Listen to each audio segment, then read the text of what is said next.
Hello guys welcome back to my another fishing blog. आज चाहिँ हामी माछा मार्न जाँदैछौँ ताइमितुक भन्ने ठाउँमा। अहिले चाहिँ हामी बाटोमा अहिले के कति माछा पर्छ म तपाईँहरूलाई एकछिनमा देखाउने छु त्यहाँ गएपछि। है आज हामी चाहिँ माछा मार्न आएको ताइमितुकमा। हावा गौरो लाग्छ। यो चाहिँ टिकादाई बल्छी रेडी गर्दैछ। ठाउँ चाहिँ यही नै हो। अब माछा पर्छ म तपाईँलाई देखाउने छु।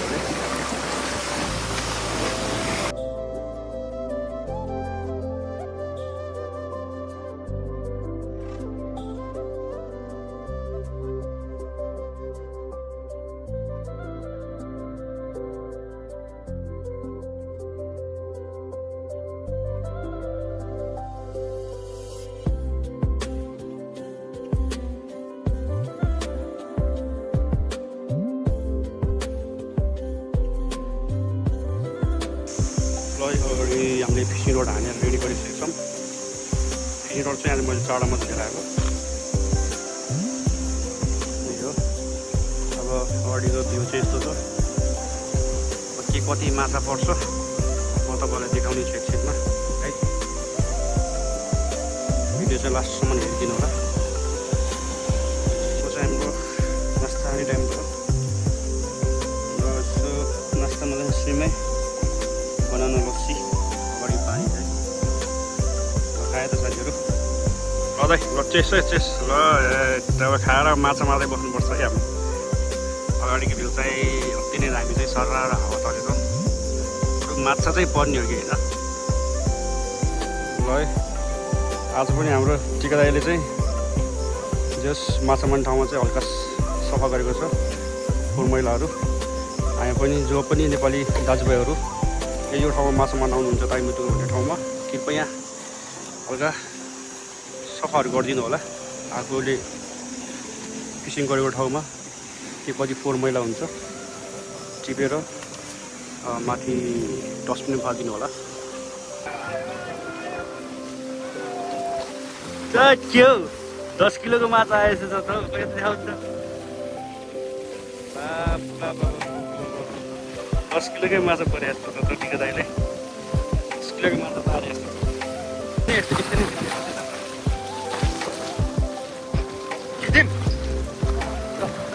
होइन तलै राख न एकछिन। ए मैले फलो गरेको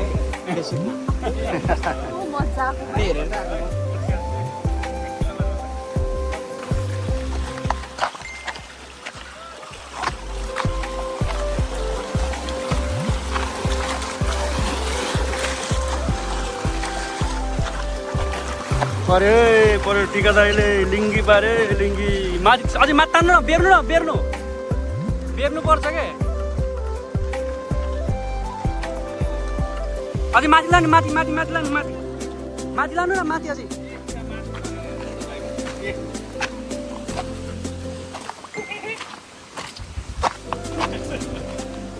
अरे दाजु यहाँ ठुलो लिङ्गी आम्मा 1-1.5 किलोको छ होला त है।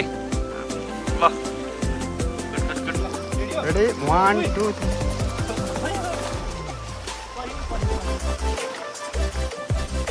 अहिले मौसम चाहिँ डेन्जर पानी परेको छ। माछा पनि खासै परेर चाहिँ एकैछिन घर जानेछौँ।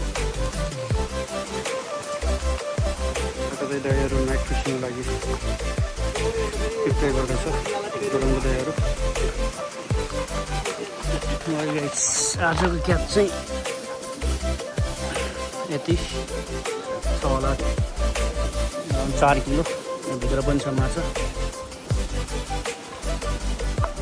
आई होप तपाईँलाई यो भिडियो राम्रो लाग्यो होला।